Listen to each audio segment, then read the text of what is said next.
Bhagavad Gita, Paramahansa Yogananda, capítulo 11, A Consolação de Krishna. O capítulo 2 do Bhagavad Gita começa com Arjuna profundamente entristecido à ideia de ter que combater seus próprios parentes. Em grande parte, as estrofes que se seguem citam as palavras imortais de Krishna sobre consolação, sabedoria e encorajamento. Sucede às vezes que o devoto, desapontado com seu progresso espiritual até o momento, se sinta invadir pelo desânimo. Pensa então, troquei prazeres reais por alegrias intangíveis. Agora estou sem nada. Essencialmente, esse desalento se enraiza na ânsia de liberdade espiritual.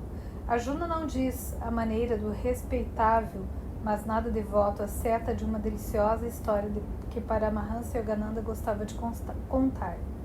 Até mais ver, Deus e toda a tua corja de dementes, como que saudoso dos falsos prazeres dos sentidos. Sente-se desencorajado antes porque suas esperanças de experiência espiritual ainda não se cumpriram. Hesitando entre dois mundos, mas acreditando no caminho ascendente, senta-se no carro e desabafa. Nada mais posso fazer. Krishna, que representa a divina presença interior, a saber, a alma, conforta o devoto bem em seu íntimo e anima-o com tocante firmeza.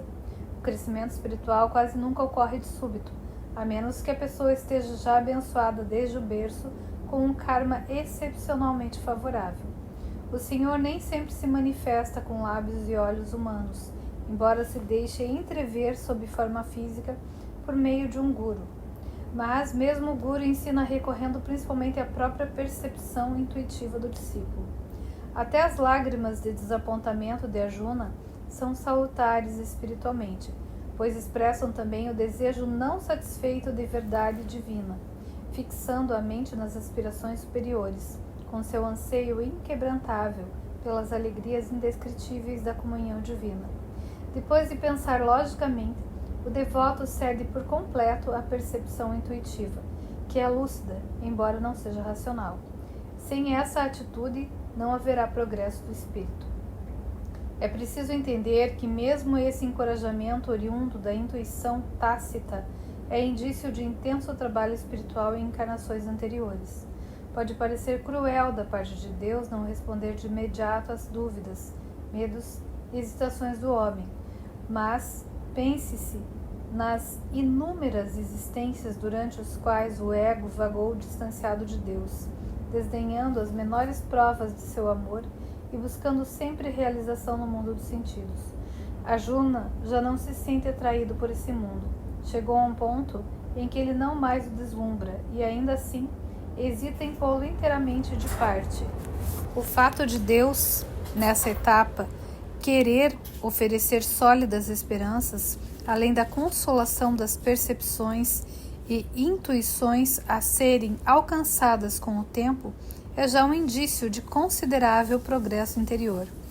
A piedade de Arjuna por seus parentes inimigos prova que ele apetece de novos prazeres aos quais renunciou?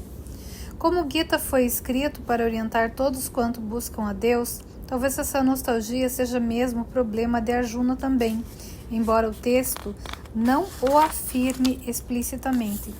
Seu desalento pode dever-se ao fato de ele não ter ainda alcançado a realização espiritual. Como quer que seja, o Senhor lhe diz: aquela gente é tua inimiga, não a trates com brandura, pois seu intento verdadeiro é destruir-te. Lamentar antigos prazeres pode, de novo, abrir o abismo criado entre a pessoa e eles.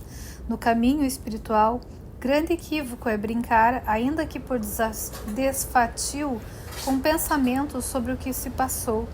Renunciar ao mundo, tanto em pensamento quanto em ação, é essencial. Devemos vigiar o coração para banir quaisquer traços de apego aos prazeres que, porventura, ainda restem ali. Podemos nos sentir seguros contra os desejos mundanos, mas se no fundo do coração percebermos o menor laivo de excitação, se ouvirmos mesmo falar em gozos dos sentidos ou escutarmos histórias a respeito deles, Piadas sujas, por exemplo, extermínios, tudo isso como se fosse uma infecção. Haverá quem repudie semelhante atitude, exclamando: ora, são coisas da mente. Exato. A mente é o campo de batalha, não existe outro. O deleite dos sentidos parece agradável apenas por um esforço de imaginação. Uma mãe, por exemplo, pode durante uma fase de penúria convencer-se de que, alimentando os filhos, está se alimentando também. Todavia, com o tempo, mesmo esse ato de autonegação já não lhe será possível. A identificação vicária é como supor que se está preservando a felicidade por meio dos sentidos. O verdadeiro eu só pode ser mantido por estados espirituais de consciência, como amor divino, serenidade e bem-aventurança. Os prazeres dos sentidos não são experimentados nem sequer na superfície do corpo, como se supõe. Os nervos transmitem as sensações da beleza visual e musical, do olfato, do paladar e do tato ao cérebro. Se são aceitas com prazer ou desgosto, isso depende inteiramente do condicionamento mental da pessoa. A mente humana, ao contrário dos animais inferiores, consegue se adestrar para gostar de tudo.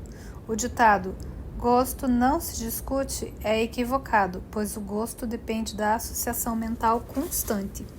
Mesmo sensações que, para a maioria das pessoas, são desagradáveis, podem agradar a outras, se, por exemplo, elas vivem num ambiente onde é comum experimentá-las. A bem-aventurança da alma, que se manifesta sobretudo durante a meditação profunda, nasce com o eu. Por isso o sábio Patanjali afirma que a iluminação é um processo de smriti, ou memória. Logo que a bem-aventurança ou o amor são sentidos, a alma reconhece-os instantaneamente. Não há necessidade de aprendê-los, não há necessidade de familiarizar-se com eles. Assim também, quando o som cósmico é realmente ouvido, a pessoa constata com certeza intuitiva que poderá continuar ouvindo por toda a eternidade sem enfadar-se. A música mais bela, ao contrário, acaba por aborrecer e até irritar com o tempo. Paraíso, nas estrofes 32 e 37, significa mais que os céus astrais para onde vão os guerreiros após a morte. O Bhagavad Gita é uma escritura, tal como nos ensinamentos de Jesus Cristo, onde a maioria das referências ao paraíso significa o estado de unidade com Deus. Aquilo a que Krishna alude, aqui em termos mais profundos, é a esfera ilimitada da consciência divina. Para o devoto, os lauréis da vitória são a liberdade da alma na eterna bem-aventurança. Ao contrário do que comumente se prega nas igrejas ou da transigência com os mais elevados ideais, a que panditas de segundo tomo fazem vistas grossas, o Bhagavad Gita insiste com firmeza nas verdades supremas que ensina. Raras vezes se ouve nos templos cristãos a advertência de Jesus: amai a Deus de todo o coração, alma, mente e força. E quando este conselho é citado, sede, pois, perfeitos como perfeito é o vosso Pai que está nos céus, seu significado se dilui nos adendos: sede bons, ou sede bons porque Deus, em sua perfeição, espera de vós a bondade. Os mestres hindus do satsanga da Índia raramente instam os ouvintes a viver as verdades supremas contidas no Gita. Dá-me teu coração, adora-me, é traduzido como ama-me também. A frase de Sukadeva, tempo que não se gasta na busca de Deus é tempo perdido, costuma ser deliberadamente esquecida quando se diz às pessoas que riqueza e prazeres humanos normais são sancionados pelas Escrituras. São, sim, quando nos satisfazemos apenas com um bom karma e com os altos e baixos do giro constante da roda das encarnações. O ensino supremo de Krishna, porém, é intransigente. Convém esclarecer que o Bhagavad Gita é para todos, tal qual a doutrina semelhante de Jesus Cristo. Como diz Krishna, mais adiante no poema, a prática, ainda que mínima, dessa religião livrará a pessoa de medos terríveis e sofrimentos colossais. Na estrofe 10, não citada acima, mas implícita no sumário geral, Krishna, antes de exortar Arjuna à batalha, falou como que sorrindo. Essa frase, diz Yogananda, tem grande importância por indicar que Deus não é nenhum juiz inflexível do comportamento humano, mas está do nosso lado. Ele quer que nos desenvolvamos espiritualmente e para sempre perdoará nossos erros. A expressão como que sorrindo mostra que Arjuna já evoluíram bastante para merecer essa prova do amor de Deus. Como Krishna fica inativo durante a batalha, limitando-se a conduzir o carro de Arjuna, às vezes parece distante do devoto e até indiferente aos esforços mais fatigantes para alcançá-lo. O sorriso de Krishna, porém, ainda está aí para quem quer que o busque honestamente. Não é fácil merecê-lo, mas sob uma outra forma, ele nos tranquiliza de quando em quando. O devoto sente no coração o apoio amoroso de Deus. Com o tempo, toma consciência desse sorriso interior. É com ele nos lábios que Krishna discursa no Bhagavad Gita. É com amor mais suave que Deus exorta o devoto a procurá-lo incondicionalmente como a única fonte de realização que existe. O devoto, enquanto isso, não deve esperar ansioso pelo sorriso tranquilizador de Deus, mas prosseguir com calma rumo ao seu objetivo, cumprindo serenamente os deveres a ele impostos pelo karma. Ser calmo e jovial em todas as circunstâncias é o primeiro dever do yogi. Isso não significa, é claro, encarar com leviandade os sofrimentos alheios. Devemos respeitar sua dor e mesmo solidarizar-nos com ela, como fez Krishna. Já quanto aos sofrimentos próprios, o aspirante a yogi tem que banir com firmeza toda ideia de identificação egóica, tanto com o prazer quanto com a dor. Esta talvez aconteça de fato, mas ele não precisa concluir que lhe pertence. Quanto mais o aspirante resistir aos estados de oposição da natureza, às dualidades de Maya, Dvaita, mais descobrirá que consegue permanecer calmo interiormente em todas as circunstâncias. Graças a essa calma, além de tudo, afora não sofrer vendo os outros acossados pela dor, ele perceberá que também não sofre pessoalmente, mesmo ao ter de enfrentar igual padecimento. Estará no centro da serenidade, a partir do qual poderá executar movimentos apropriados instantaneamente em qualquer direção. Um traço que sempre achei surpreendente na vida de meu guru era sua capacidade de ter sem demora a resposta adequada a qualquer circunstância. Devo dizer que durante os 3 anos e meio de nosso convívio, jamais ouvi olhar ou reagir exatamente da mesma maneira. Uma boa prática para o devoto consiste em submeter-se espontaneamente a opostos extremos, calor e frio, prazer e dor, etc. Deve, contudo, zelar para não ir além das suas possibilidades atuais.